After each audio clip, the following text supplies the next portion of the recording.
आप देख रहे हैं इंडिया न्यूज़ का डिजिटल प्लेटफॉर्म। आपके साथ मैं रचना बंसल। हम सब पढ़ लिख कर आगे बढ़ने की बात करते हैं, हम अपने संकुचित दिमाग को बेहतर करने की बात करते हैं, हमें अपने आसपास अगर कुछ गलत हो रहा है तो उसको लेकर आवाज़ उठाने की बात करते हैं। ये सब कुछ सोशल लाइफ में नज़र आता है, लेकिन अगर असल में आप किसी की ज़िंदगी में उतर जाएं या फिर किसी को करीब से जानने की कोशिश करें तो ऐसे कई केसेस आपको मिल जाएंगे हाई फाई सोसाइटीज़ में, हाई फाई सेक्टर्स में, जो आप आंखों से देखेंगे लेकिन यकीन नहीं कर पाएंगे। इस तरह के केसेस पिछले कुछ दिन में या ये कहिए कि कुछ महीनों में बहुत ज़्यादा बढ़ गए हैं, क्योंकि हम न्यूज़ इंडस्ट्री में काम करते हैं और इस तरह की न्यूज़ सामने आती है तो हैरान करती हैं ये तस्वीरें, हैरान करती हैं इस तरह की खबरें। हाई फाई सोसाइटी में जहां करोड़पति लोग रहते हैं, छोटी छोटी बात पर गार्ड पर हाथ छोड़ देते हैं, गार्ड को पीटते हुए नजर आते हैं। कई बार महिलाएं इसमें आगे बढ़कर गार्ड्स को पीटती हुई नजर आई हैं, वो खबरें भी हमने आप तक पहुंचाई हैं। छोटी छोटी बात, गेट देर से क्यों खुला, गाड़ी वाले से सवाल क्यों कर लिया गार्ड ने, वो फॉर्मेलिटीज़ क्यों पूरी कर ली जो कि किसी सोसाइटी में एंटर करते हुए होती हैं, और ऐसी तमाम चीज़ें।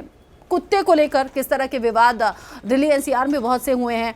साथ ही साथ हाई फाई सोसाइटीज़ में कुत्ता रखने वाले जो लोग हैं उनसे जब कहा गया कि आप नियमों का ध्यान दीजिए तो वो लोग भड़क गए। ऐसे कई केसेस हैं। अभी जो हाल फिलहाल में केस है और जो तस्वीर मैंने आज देखी है जो मैं आपके साथ शेयर करने वाली हूँ वो नोएडा के सेक्टर 20 से है।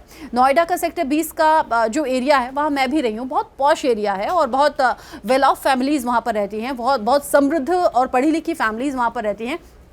वहीं पर एक स्टोर था, एक छोटी सी दुकान है, वहीं पर एक सीसीटीवी लगा हुआ है। जब मैंने वो तस्वीरें देखी तो मुझे यकीन नहीं हुआ कि ऐसा कैसे हो सकता है। दरअसल एक गारमेंट की शॉप थी, छोटी सी ही दुकान है, वहाँ सीसीटीवी लगा हुआ है। दो महिलाएं वहाँ पर आती हैं, शायद कोई कपड़े खरीदे होंगे, उनमें कोई दिक्कत रही होगी या फिर साइज़ का इशू रहा होगा, जिसमें वो जैकेट वापस करने के लिए वहाँ पर पहुँचती हैं। और जब दुकानदार उसको लेकर आनाकानी करता है तो फिर उन महिलाओं के साथ जो मौजूद आदमी था उसने उस दुकानदार को सीधा डंडे से पीटना शुरू कर दिया।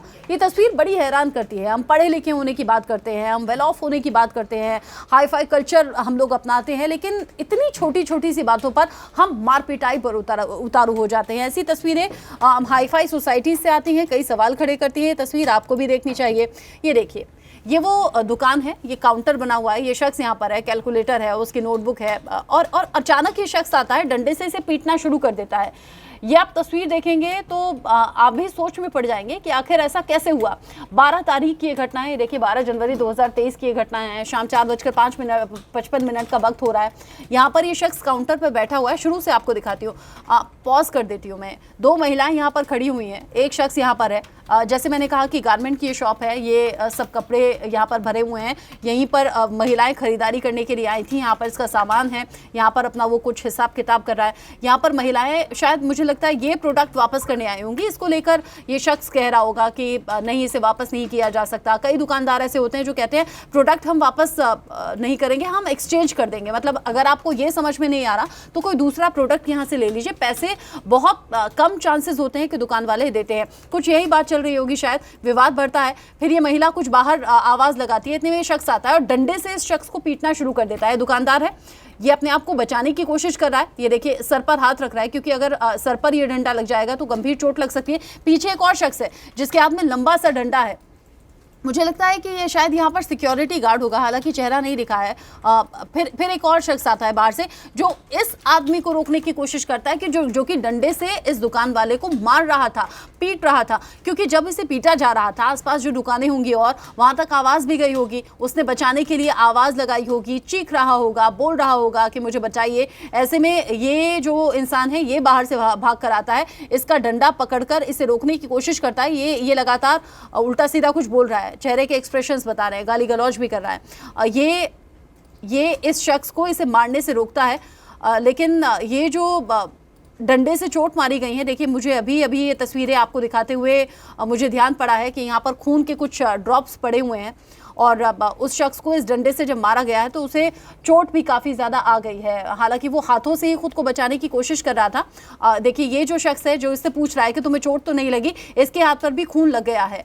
ऐसा कौन सा इम्पेशेंट होने वाली बात थी। अगर उसने जैकेट वापस करने से या जो भी ये कपड़ा है वापस करने से मना कर दिया तो अचानक उसे डंडे से आकर मारने लगा। पुलिस ने इस मामले में केस दर्ज कर लिया है, पुलिस जांच की बात कर रही है और जब जांच करेगी तो जाहिर तौर पर जैसा हमने आपको ये फुटेज दिखाया है, ये सीसीटीवी फुटेज पुलिस को भी मिला होगा और पुलिस भी इस आधार पर आगे जांच को बढ़ाएगी और इस शख्स के खिलाफ कार्रवाई मुझे लगता है होनी चाहिए।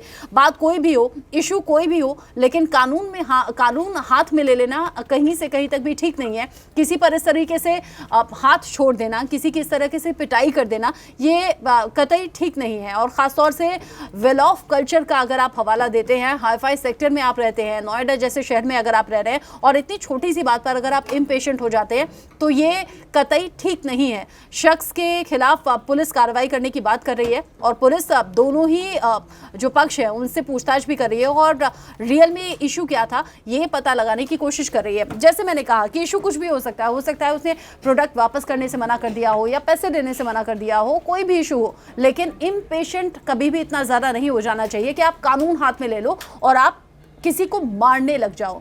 इतना संयम आपके अंदर होना चाहिए अगर आप पढ़े लिखे हैं, अगर आप समझदार होने का दावा करते हैं तो।